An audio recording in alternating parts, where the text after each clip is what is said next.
पंचवटी की सभा अपना निर्णय सुना चुकी थी। भरत को अयोध्या का भावी राजा घोषित कर दिया गया था। इसमें बड़े भैया राम का भी प्रेमपूर्वक आग्रह शामिल था।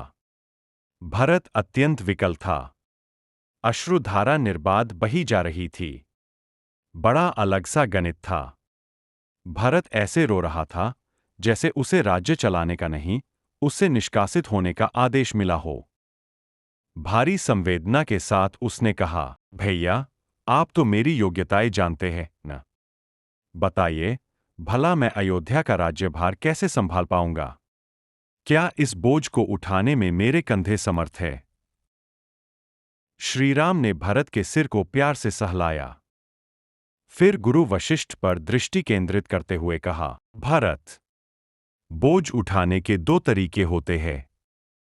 एक तो उसे सीधे ऊपर उठा लेना। उसमें भुजबल लगता है। बोझ का बोझ अनुभव होता है। यदि तुम राज्यभार को भी निज बल से उठाओगे तो थकान की अनुभूति होगी। संभव है कि तुम उसे उठा ही न पाओ। भरत ने विनीत भाव से पूछा, भैया, फिर बोझ उठाने का दूसरा तरीका कौन सा है? श्री राम बोले, अपने बोझ को तराजू पर रखो। भरत ने दुविधाग्रस्त भाव से पूछा, इसका क्या अर्थ भैया? श्री राम बोले, तुमने तराजू पर भार तुलते देखा है न? एक पल्ले में अपना भारी बोझ रखते हैं, दूसरे पल्ले में उससे भी भारी वस्तु रखते हैं। ऐसे में तुला झुककर टेढ़ी हो जाती है। कौन सा पल्ला ऊंचा और कौन सा नीचे होता है तब? भरत बोला, हल्के वाला ऊंचा और भारी वाला नीचे होता है। श्री राम बोले, ऐसे ही मेरे भाई भरत, तू एक पल्ले में अपना राज्यभार रखना, दूसरे में उससे भी अति भारी, संसार का सबसे भारी कण रखना। तब राज्यभार वाला पल्ला अपने आप हल्का अनुभव होगा।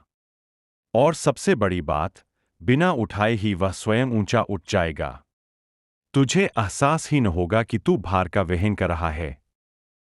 भरत, भैया, संसार का वह सबसे भारी कण कौन सा है? प्रभु श्रीराम अपने गुरुदेव वशिष्ठ जी के श्री चरणों में नत हुए और यह ब्रह्मा वाणी कही, गुरु चरणों की रज इतनी भारी है कि परिवार, परिजनों, गांव, देश आदि से जुड़े हर भार को वह हल्का बना देती है।